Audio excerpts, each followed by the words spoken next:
इन सारी चीजों के अंदर हमारी एकजुटता, इसलिए मैंने निवेदन आपसे किया कि सूर्य ग्रहण तो बाहर ग्रहण से आएंगे ही, क्योंकि वो सर्वोपरि देवता है, वो बहुत ज्यादा लंबे काल तक उनको इस तरह अंधेरे में रखा नहीं जा सकता। लेकिन सबसे बड़ी बात है, हमारे देश के अंदर ग्रहण तब लगता है जब देश की अखंडता पर आंच आती है, एकात्मता, एकजुटता। इसलिए मैंने पहले निवेदन किया कि इस फैले चेतन कानन में पादप कोई नहीं अकेला, सुख दुख के ताने बाने में सब सबसे अंतर गुंठित है, मुझ में ही सब होती हलचल, मुझ में ही सब लगता मेला। भारत के अध्यात्म ने बताया कि हम सब एक हैं। अभी सूर्य पर जो घटना घटित हो रही है उसका प्रभाव हम पर पड़ेगा। चंद्रमा जो पूर्ण होता है तो भारतीयों नहीं, पूरे विश्व के लोगों के मन चपल और चंचल हो जाते हैं, उस पे प्रभाव पड़ता है। तो इसी तरह हम सोचते हैं कि हमारी विचारधारा, यानी आप भी कह रही हैं शांत जी, क्योंकि बहुत सारे ज्योतिषाचार्य, बहुत सारे विद्वान इस पैनल में बैठे हैं, मैं बिल्कुल योग्य नहीं हूँ इस पैनल में बैठने के, क्योंकि मैं उसकी जानकार नहीं हूँ। लेकिन एक बात निवेदन करना चाहती हूँ कि व्यक्तियों के जीवन पर, समाज पर और देश पर ग्रहण न लगे। उस ग्रहण से बचने की एक ही साधना है और वो है एक बात तो आप भी मान रही हैं कि असर पड़ेगा इस सूर्य ग्रहण का। रावत साहब, आपका एनालिसिस क्या कह रहा है? एलएसी पर जो हालात हैं उस पर इस ग्रहण का कितना असर पड़ेगा और किस देश पर कितना असर पड़ेगा? सुशांत जी, हम जो यहाँ पर बोलते हैं वो शास्त्रों के अनुरूप और पुराणों के अनुरूप बोलते हैं।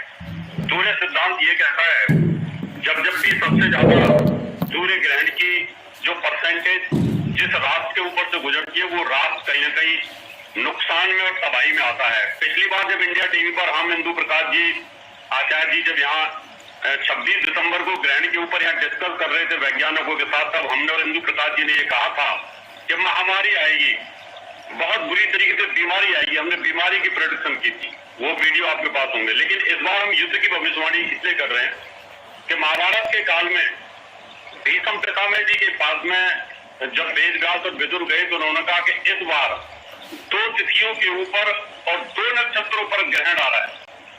तो 2 नक्षत्रों 2 तिथियों पर जब ग्रहण आता है तो महाभारत होता है, ये शास्त्र बोलते हैं हमारे। तो इस बार मंगल का जो नक्षत्र है मृगशिरा और राहु का जो नक्षत्र है आद्रा, इन दोनों पर ये ग्रहण लग रहा है। इसलिए शास्त्र की संभावना, शास्त्र की जो सोच ये कहती है कि युद्ध तो होगा, युद्ध की शुरुआत तो हो चुकी है, लेकिन अब ये कितना लंबा चलता है, कितना बड़ा होता है, कितने हताहत होते हैं, अब ये ग्रहण के 1 महीने के भीतर फैसला आता है। ये ग्रहण 99.4 है उत्तर भारत से लेकर के चीन के पश्चिम और नॉर्थ की तरफ। तो जब इतना बड़ा ग्रहण होता है तो 1 महीने में रिजल्ट आना शुरू होता है। 90% से नीचे होता है तो 6 महीने। तो जो पिछला ग्रहण था वो 90% के आसपास था, तो 6 महीने तक उसके रिजल्ट चले। तो कोरोना का जो काल है यानी 6 महीने के आसपास, और उससे 2 महीने किसी भी ग्रह को निकलने में और समय लगता है। इसलिए युद्ध की शुरुआत तो सुशांत जी हो चुकी है, लेकिन अब ये है कि अगले 1 महीने में चाइना धोखे से कितनी तैयारी करता है और किस प्रकार से वो हमारे ऊपर और हमला करता है, हमें उसके लिए तैयार रहना होगा। प्रकाश जी, आप भी इस बात से इत्तेफाक रख रहे हैं कि ये सूर्य ग्रहण बॉर्डर पर महाभारत शुरू करवा सकता है? बिल्कुल। इस बारे में ग्रहों की जो गणना कहती है वो ये है कि चीन से भारत के युद्ध की संभावना 67% है। युद्ध भी अनेक प्रकार के होंगे, सीधा साधा तोप गोले बंदूक की लड़ाई नहीं, तूषणी युद्ध होगा, सबसे ज्यादा प्रबल होगा तूषणी युद्ध। युद्ध कला से आप तो ऐसे बढ़िया एंकर हैं, आप पढ़े लिखे आदमी हैं, आप समझते होंगे। तूषणी युद्ध का अर्थ है छिपे रहकर युद्ध करना। इसमें देश के आंतरिक शत्रुओं को बढ़ावा देना एक बहुत ही इंपॉर्टेंट फैक्टर रहेगा। और साइबर हमले, बहुत बड़े बड़े साइबर हमले होंगे और बहुत बड़ी आर्थिक हेराफेरी 13 से 23 सितंबर के बीच घटित होने की। हालांकि उसका समय इस ग्रहण के तुरंत बाद शुरू हो जाएगा, लेकिन 13 से 23 सितंबर के बीच उस एक बड़ी साइबर हमले की और आर्थिक हेराफेरी की संभावना होगी। हमारे बड़े बड़े अकाउंट्स को डिस्टर्ब करना, हमारे आंतरिक शत्रुओं को बढ़ावा देना और सीमा पर भी फायरिंग करना, जो इस तरीके से इसमें दिख रहा है चीन का प्लान। तो लेकिन अगर चीन फिजिकल हमला करता है, फिजिकल अटैक करता है, तो सुशांत जी, मैं विद्वानों के सामने एक स्टडी रखना चाहूँगा। Professor Robin DS Yates McGill University के, इन्होंने इनके जेफरी रेगल के हवाले से बताया है कि जो गणनाएं मिलती हैं कि चीन की स्थापना 247 बीसी में चिन में हुई थी, चिन प्रांत में, और उसका जो राजकुमार था प्रिंस ली सू, जो बाद में जिंग जेन के नाम से जाना गया, जो चिन प्रांत का था, जिसने आगे चलकर झाओ, वेई, हान, चू, येन और ची इन प्रांतों पर हमला किया और मौजूदा चीन का गठन किया। तो चीन आज जो कुछ भी है वो जिंग जेन का बनाया हुआ है, और उसने टेराकोटा का एक बड़ा भारी म्यूजियम बनाया था जिसमें चीन के भी डॉक्टर युआन का उस स्टडी में सहयोग था। उसकी जो हमें एविडेंसेस मिलते हैं, उनके कैलकुलेशन के मुताबिक वर्ष 2020 में सितंबर के पहले अगर चीन भारत से लड़ेगा तो वो युद्ध 8 दिन का होगा। अगर चीन भारत से लड़ेगा तो वो युद्ध, और चीन के भारत से लड़ने की संभावना 67% है, वो युद्ध 8 दिनों का होगा, और उस युद्ध के बाद चीन का स्वयं का विखंडन शुरू हो जाएगा। चीन टुकड़ों टुकड़ों में बट जाएगा। आप ये जो 67% बता रहे हैं तो प्रकाश जी, का ये घट बढ़ भी सकता है क्या? जी ब्रदर, देखो, ज्योतिष सत्य नहीं है, ज्योतिष सत्य का निकटतम अनुमान है, और हम लोग मैथमेटिकल कैलकुलेशंस करते हैं और कैलकुलेशंस के आधार पर इस बात को प्रस्तुत करते हैं। ये परसेंटेज 67% है, और भी ऐसे प्लैनेट्स हो सकते हैं जो हमको दिखाई न पड़ रहे हो, और बहुत सी अच्छी चीजें हैं जो हमारे कैलकुलेशन में ना हो, जो इसको घटा बढ़ा सकती हो। लेकिन प्रेजेंट कैलकुलेशन जो है, जो 247 बीसी में चीन के रॉयल पैलेस में जिस प्रिंस ने, जो ली सू था, जो जिंग जेन बना आगे चलकर, और जिसने चीन के झाओ, वेई, हान, चू, येन और चीन प्रांतों को मिलाकर मौजूदा चीन का निर्माण किया, उससे जो ऐतिहासिक दस्तावेज हासिल हुए हैं, और उनको कैलकुलेट करके कहा जा सकता है कि समय चीन के टूटने का समय आ गया है। और यानी देखिए, आप बड़ी बात कह रहे हैं, आप कैलकुलेशन करके ये बता रहे हैं कि एक तो भारत और चीन के बीच तनाव और ज्यादा बढ़ जाए, इसकी संभावना प्रबल है। दूसरा, आप ये कह रहे हैं कि चीन के लिए बहुत नुकसानदेह वक्त रहने वाला है, और अगर ये युद्ध जैसे हालात बने तो चीन को बड़ा नुकसान होगा और चीन के टूटने जैसी स्थिति भी आ जाएगी।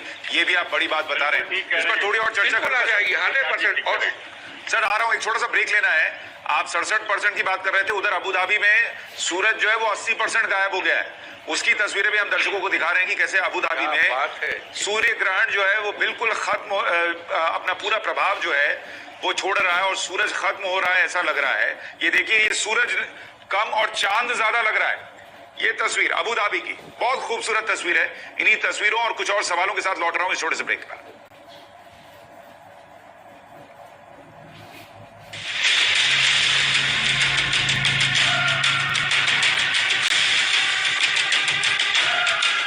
हॉस्पिटल में एडमिट हुए नहीं कि मिलकर। मैं सबसे कहता हूं, इतना मत चिल्लाओ, अपनी नहीं जनता की आवाज उठाओ। जब सवाल मुस्कुराकर पूछे जा सकते हैं तो चिल्लाने की क्या जरूरत? इंडिया टीवी पर शोर कम, खबरें ज्यादा।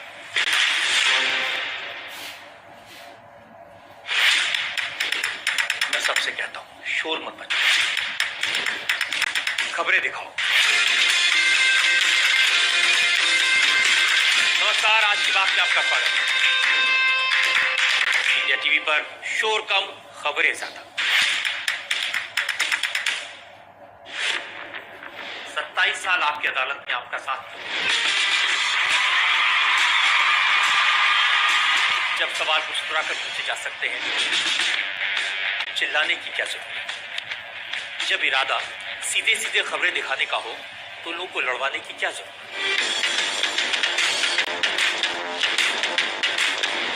इसीलिए मैंने इंडिया टीवी पर इन सारी बातों को ध्यान दिया। खबरों में, कमेंट्स में, सवालों में न किसी को बनाने की नियत, न किसी को गिराने की कोशिश। इंडिया टीवी पर शोर कम, खबरें ज्यादा। जिंदगी से हाथ धोने से बेहतर है साबुन से हाथ धोना। अस्पताल जाने से बेहतर है अपने घर में होना।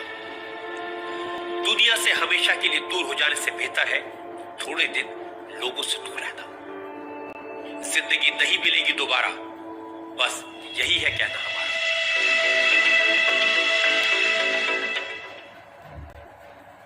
जान तो सबको प्यारी होती है, अपने परिवार को तो सब प्यार करते हैं, पर हमारे डॉक्टर्स, हमारी नर्सेज, हमारे पैरामेडिक्स, इनको आपकी जान की फिक्र है। ये आपके परिवार की हिफाजत के लिए खतरनाक वायरस से लड़ने में लगे हैं। क्या हमारा फर्ज नहीं कि हम सब इन फरिश्तों की इज्जत करें, हौसला अफजाई करें?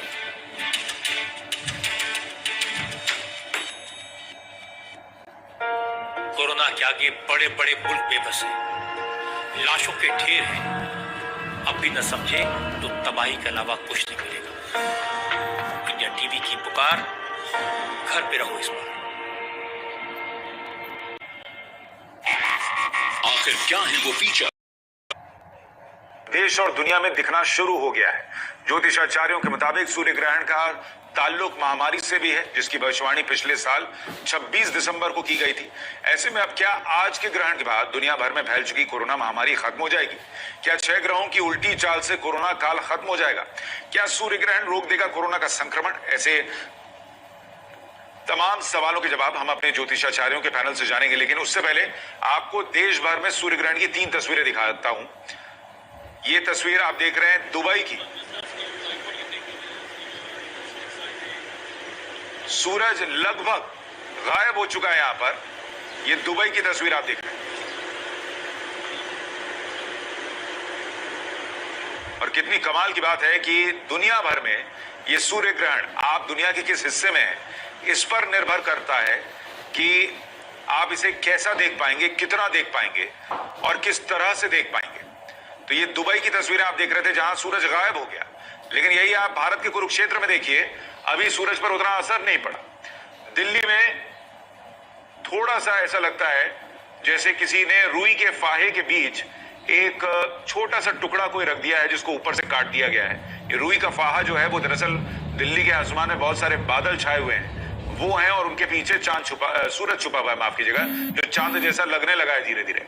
और गांधीनगर की तस्वीर देखिए, और भी खूबसूरत तस्वीर निकलकर वहां पर आ रही है। सूरज धीरे धीरे मध्यम होता हुआ, क्योंकि चांद उसे ढक रहा है। देखिए कितनी कमाल की बात है ना, जिंदगी में कई बार परिस्थितियां कैसे बदलती हैं। चांद की अपनी कोई रोशनी नहीं है, वो सूरज की रोशनी से चमकता है, लेकिन आज वही चांद सूरज की रोशनी को खा रहा है। यानी हर किसी का दिन तो आता है, और इस लिहाज से देखिएगा तो आज चांद का दिन है कि आज वो सूरज को ढक रहा है, उस सूरज को जिसकी वजह से उसकी रोशनी है।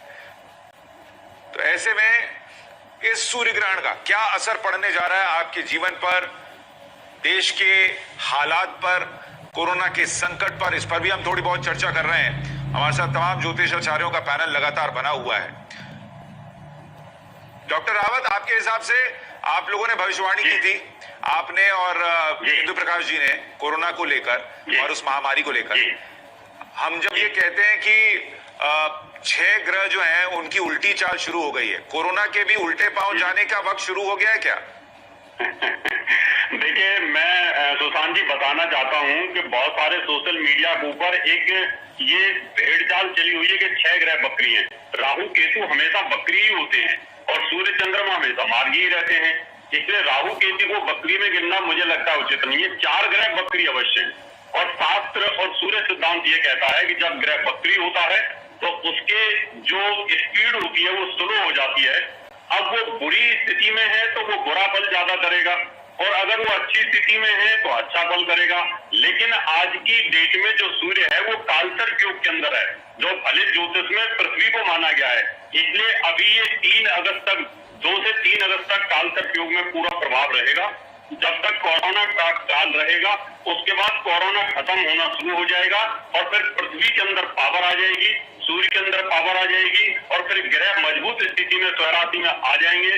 और जो इनकी जो बकरी चाल जो चल रही है सुशांत जी, वो बकरी चाल भी समाप्त हो जाएगी, मार्गी चाल धीरे धीरे आ रही है। 16 जुलाई से सूर्य कालसर्प योग से बाहर आ रहा है। तो मैं ये कह सकता हूँ ज्योतिष भविष्यवाणी के आधार पर आने वाले समय में 3 अगस्त के बाद और सितंबर के बाद कोरोना काल समाप्त हो जाएगा। युद्ध की संभावनाएं लगातार जारी रहेंगी और पृथ्वी के ऊपर पॉजिटिविटी आएगी। लेकिन आर्थिक स्थिति बृहस्पति नीच का है, अभी 1 जून से पॉजिटिव हो जाएगा, 1 जुलाई से, लेकिन वो नवंबर में फिर नीच हो जाएगा, 2021 तक चलेगा। इसलिए 2021 तक आर्थिक स्थिति पूरे वर्ल्ड की अभी चरमराती रहेगी। ये अभी लोक भविष्य इस ग्रहण का बोलता है। जी सुल्तान जी। इंदु प्रकाश जी, आपके हिसाब से? बिल्कुल मैं समर्थन करूंगा जो कहा रावत जी ने, ये काफी नजदीक है और बहुत ठीक है, बड़ा जेन्युइन है। लेकिन सुशांत जी एक बात मैं बार बार कहना चाहता हूं, अगर आप इजाजत दें तो। जी बिल्कुल। वो इसको जो आप इनको बताते हैं ना, सूर्य का बिंब दिखाते हैं बार बार, तो अगर एक बार हम अपने दर्शकों को सूर्य का ये जो ट्रैवल प्लान है, ये इसका सूर्य ग्रहण का जो ट्रैवल प्लान है, ये हम अपने दर्शकों को बता दें तो सबको ये समझने में आसानी हो जाएगी कब कितने बजे कहाँ क्या होगा। देखिए, ये एक तो पृथ्वी का 70% भाग जलीय क्षेत्र है, लेकिन इस ग्रहण का 80% पार्ट जो है वो अर्थ को, भूभाग को स्पर्श करेगा। और ये चंद्रमा की छाया सबसे पहले भूमध्य रेखा पर Republic Congo, democratic Republic Congo के उत्तर के कुछ अंशों के पास पड़ेगी, फिर उत्तर की ओर थोड़ा सा मुड़कर ये लाल सागर से दक्षिण सूडान होते हुए नील नदी पार करेगी। ये जो इसकी छाया है पूरी, इसका एक ट्रैवल प्लान है। ये प्लैनेट अर्थ पर कब कहाँ जाएगी और कहाँ मूव करेगी, कहाँ एंड होगी, कहाँ शुरू होगी। तो ये कांगो से शुरू हुई, फिर ये नील नदी पार करके दक्षिण सूडान की पूर्वी सीमा के बाद ग्रहण पथ यूरोप होते हुए छरीट्रिया पहुंच जाएगा। यमन के कुछ भाग को छूते हुए ये अरब प्रायद्वीप में प्रवेश करेगा। ओमान की खाड़ी और अरब सागर होते हुए ये पाकिस्तान के ग्वादर, बलूचिस्तान में पहुंचेगा। ये जो छाया है, ये ग्रहण पथ, इस छाया का जो ग्रहण पथ, छाया का पथ वो ऐसे है। और 300 किलोमीटर उत्तर पूर्व की तरफ चलता हुआ ये ग्रहण पथ सिंधु नदी होते हुए भारत के रेगिस्तान के ऊपर से होता हुआ देहरादून के बाद जोशीमठ पहुंचेगा। ऊंचे पर्वतीय इलाकों को पार करते हुए हिमालय के कुमायूं रेंज के पर्वत शिखरों हरडोल से होता हुआ चीन की सीमा में प्रवेश कर तिब्बत में पहुंचेगा। और तिब्बत की पूर्वी सीमा के बाद ग्रहण पथ चीन के सिचुआन प्रांत में प्रवेश करेगा। बाद में यह ताइवान सागर और तटीय चीन में प्रभावी होगा, गुआम क्षेत्र में जाकर समाप्त होगा। इसका हम और भी चीजों पे कैलकुलेशन। अच्छा, लेकिन सर एक बात बताइए, अभी मैं आपको सुन रहा हूँ, तो एक सवाल फोटो भेज रहा हूँ, एक सवाल मन में आया सर इंदु प्रकाश। हाँ पूछे कि आपने पूरा रास्ता बताया कि सूर्य कैसे, ये पूरा सूर्य ग्रहण रहने वाला है। जिस इलाके से शुरू होकर जहां खत्म हो रहा है, जैसे चीन में कह रहे हैं खत्म हो रहा है, तो जहां खत्म होता है उस पर क्या असर पड़ता है उस मुल्क पर? एग्जैक्टली बस you got the point. Here is the catch. ये इस ग्रहण का जो मैक्सिमम इम्पैक्ट है वो उसके, इस ग्रहण का 87% इम्पैक्ट उस एरिया पर जाएगा जो तिब्बत को पार करते हुए जहां ये एंड हो रहा है। क्योंकि आप अगर किसी चीज को मान लिए ऊपर से कोई तोप का गोला गिरा, तो जहां गिरेगा वहां एंड होगा ना। भाई पूरे रास्ते में थोड़ा ही वो विध्वंस करता आएगा, तो तोप का गोला गिर कहां रहा है। तो ये वियतनाम, चाइना, ये होते हुए जो गुआम में एंड हो रहा है वो बड़ा इंपॉर्टेंट है। तो इसको गौर करिए, मैं ये आपको भेज रहा हूं, अभी आपको मिल जाएगा 2 मिनट में। इससे आपको फायदा ये होगा, जब आप लोगों को एक्सप्लेन करेंगे तो हमारे दर्शकों को बिल्कुल मालूम होगा कि यहाँ पर रिंग क्यों बन रहा है, यहाँ रिंग कब बनेगा, यहाँ कब कंप्लीट हो जाएगा और कब यहाँ पे रिंग